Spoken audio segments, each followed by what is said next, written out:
Hello দর্শক, আসসালামু আলাইকুম। আজকে আমি তৈরি করে দেখাবো এগ ফিঙ্গার, ডিমের ফিঙ্গার।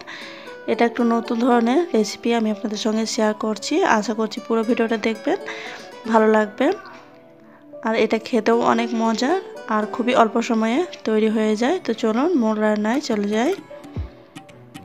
তো প্রথমে আমি 3টে ডিম নিয়েছি।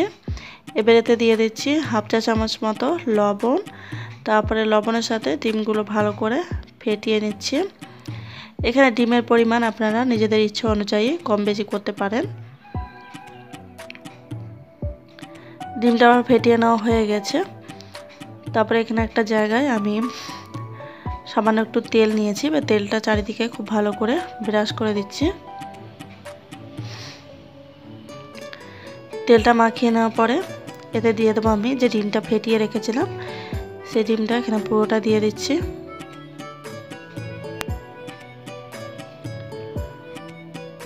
এবার এই ডিমটাকে আমি সেদ্ধ করে নেব। তো সেদ্ধ করে নেওয়ার জন্য আমি একটা পাত্রে আগে থেকে কিছুটা পানি ফুটিয়ে নিয়েছি, তারপর একটা স্ট্যান্ড বসিয়ে দিয়েছি। এবার এর উপরে আমি ডিমের পাত্রটা বসিয়ে দেব। তারপরে ঢাকনা লাগিয়ে ডিমের পাত্রটায় একটা ঢাকনা দেব, তার উপরে পাত্রটাও আমি আর একটা ঢাকনা দিয়ে ঢেকে দেব। তারপরে এটাকে আমি কম আঁচে 20 মিনিট জাল করে ডিমটা সেদ্ধ করে নেব। 20 মিনিট পর আমি ঢাকনাটা খুলে নিয়েছি, দেখে নিচ্ছি যে ডিমটা সেদ্ধ হয়েছে কিনা। তো আমি একটা কাঁটা চামচ ভেতরে এভাবে ফুটিয়ে দেখে নিচ্ছি যে ভেতরে কাঁচা আছে কিনা। আমার ডিমটা হয়ে গেছে। এবার ডিমটাকে আমি নামিয়ে নেব। ডিমটাকে আমি নামিয়ে ঠান্ডা করে নিয়েছি। তারপরে এটাকে আমি পিস পিস করে নেব, ঠিক যেমন ফিঙ্গারগুলো হয় আঙুলের মতো লম্বা লম্বা। তো আপনারা চাইলে নিজেদের ইচ্ছা অনুযায়ী বড় করেও ফিঙ্গারগুলো কেটে নিতে পারেন, বা মাঝে একটা দাগ কেটেও 2 ভাগ করেও নিতে পারেন। আমি কিছুটা বড় এবং কিছুটা ছোট করেও ফিঙ্গারগুলো কেটে নেব। তো এখানে ডিমের পিসগুলো আমি তুলে নিচ্ছি।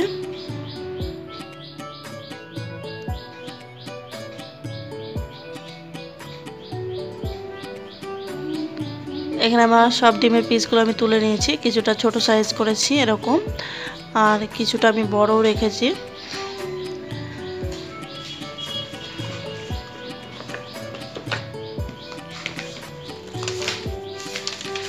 তো এগুলো ভেজে নেওয়ার জন্য এখানে আমি একটা বাটিতে সামান্য পরিমাণ লবণ দিয়ে দিয়েছি, আর একটা ডিম দিয়েছি।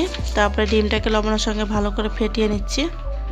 আমি এখানে ডিম একটা নিয়েছি, আপনারা চাইলে দুটোও নিতে পারেন। তো আমার একটা ডিমে হয়নি প্রথমে, তারপরে আমি পরে আবার আর একটা ডিম অ্যাড করে নিয়েছিলাম। তো প্রথমে একটা ডিমে যে কটা হয়েছে আমি সেগুলো আগে ভেজে দেখাবো। তো এখানে আমি একটা জায়গায় হাফ কাপ মতো কর্নফ্লাওয়ার নিয়েছি, আপনারা চাইলে ময়দাও নিতে পারেন। আর নিয়েছি ব্রেড ক্রাম্বস।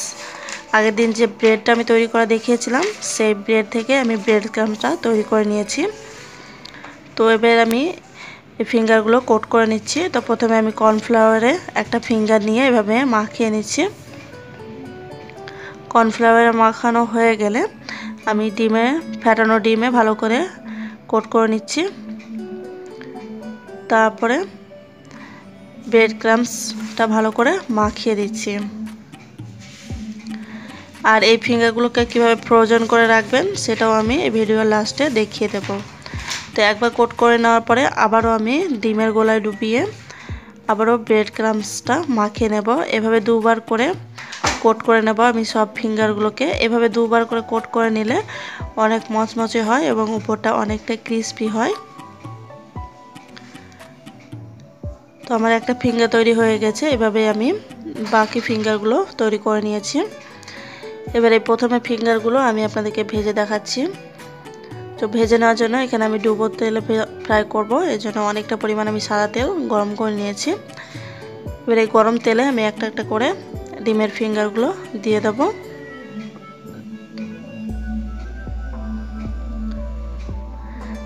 ডিমের ফিঙ্গারগুলো দেওয়ার পরে মিডিয়াম হাই আছে এগুলোকে ভেজে নিতে হবে। খুব হাই আঁচ করতে যাবে না, তাহলে খুব তাড়াতাড়ি কালার চলে আসবে।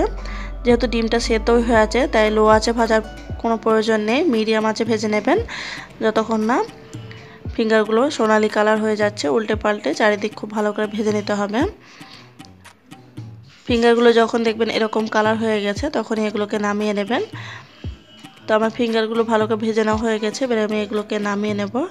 আর এই ফিঙ্গারগুলো ভেতরটা নরম থাকে এবং উপরটা অনেক ক্রিস্পি হয়। তো বাকি যে ফিঙ্গারগুলো ছিল ডিমের সেগুলোকে আমি ভালো করে কোট করে নিয়েছি। এবার আমি ফ্রোজেন পদ্ধতিগুলো আপনাদেরকে দেখিয়ে দেব। আর এই ফিঙ্গারটা তৈরি করা খুবই সহজ, আপনারা একবার হলেও বাড়িতে তৈরি করে দেখবেন। আর খেতেও অনেক মজার, যে কোনো সসের সাথে আপনারা সার্ভ করতে পারেন। তো এখানে আমি একটা কোটো নিয়েছি, কোটোর ওপরে আমি টিস্যু পেপার দিয়ে দিলাম, দিয়ে একটা একটা করে আমি ফিঙ্গারগুলো দিয়ে দিচ্ছি। আপনাদের কাছে যদি জিপলক ব্যাগ থাকে তো জিপলক ব্যাগেও ভরে এটাকে ফ্রোজেন করতে পারেন। আর আমার মতো বক্স থাকলে বক্সের ভেতরেও ফ্রোজেন করে রাখতে পারেন। তো সব ফিঙ্গারগুলো আমি দিয়ে দিচ্ছি।